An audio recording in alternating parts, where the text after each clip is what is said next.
കുട്ടികൾ തന്നെ കണ്ട് സ്വാധീനിക്കപ്പെടരുതെന്ന് വേടൻ.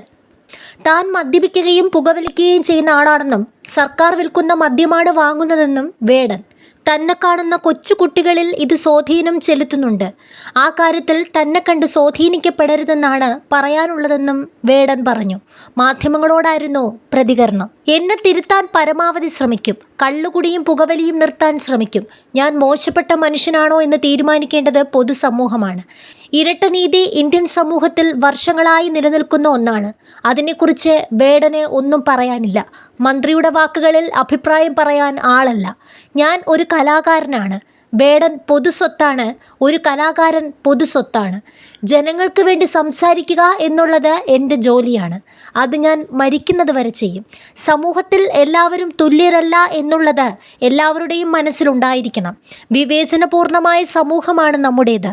എൻ്റെ എഴുത്തും വായനയും പാട്ടുകളുമെല്ലാം ഇതിനെതിരെയുള്ള പോരാട്ടമാണ്, വേടൻ വ്യക്തമാക്കി.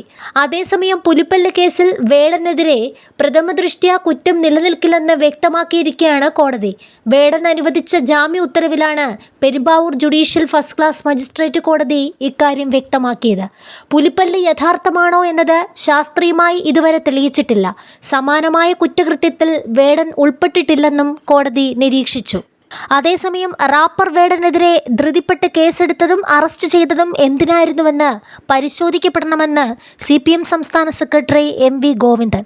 വേടന്റെ കലാവാസനയെ പ്രോത്സാഹിപ്പിക്കണമെന്നും ആ ചെറുപ്പക്കാരനോട് സ്വീകരിക്കേണ്ട നിലപാട് ഇതല്ലെന്നും അദ്ദേഹം മാധ്യമങ്ങളോട് പറഞ്ഞു. ലഹരിയും അതുപോലെയുള്ള കാര്യങ്ങളും ശരിയല്ല കുട്ടികളെ എന്ന് അദ്ദേഹം തന്നെ പറയാറുണ്ട്. പരിപാടിയുടെ ഭാഗമായിട്ട് തന്നെ അങ്ങനെ പറയാറുണ്ട്. ഇപ്പോഴും പറഞ്ഞു. എനിക്ക് തെറ്റുപറ്റിയെന്ന് അദ്ദേഹം പറഞ്ഞു. ആ തെറ്റിന് കൃത്യമായ നിലപാട് സ്വീകരിക്കുന്നത് ശരി. അതിനപ്പുറം കടന്നു വന്ന നിലപാടുകളെ ഗൗരവപൂർവ്വം പരിശോധിക്കണമെന്നും MV ഗോവിന്ദൻ പറഞ്ഞു.